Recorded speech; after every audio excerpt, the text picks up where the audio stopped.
ஆண்டவரே, இந்த அதிகாலை வேளையில் உம்மை ஆராதிக்கின்றேன்.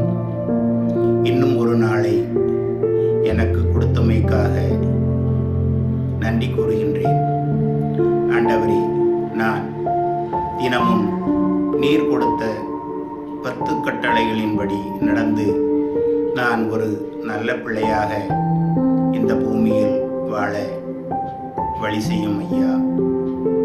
ஆண்டவரே, எங்களை சுற்றியிருக்கும் எல்லா மக்களுக்கும் எல்லா வளங்களையும் கொடுத்தருளும். அவர்கள் படும் மனவேதனைகளையும் பண கஷ்டங்களையும் உறவின் முறையால் வரும் வேதனைகளையெல்லாம் தீர்த்து அவர்களுக்கு அமைதியான மகிழ்ச்சியான வாழ்க்கையை கொடுத்தரும்படி இந்த காலை வேளையில் உம்மை மன்றாடுகிறேன். ஆமென்.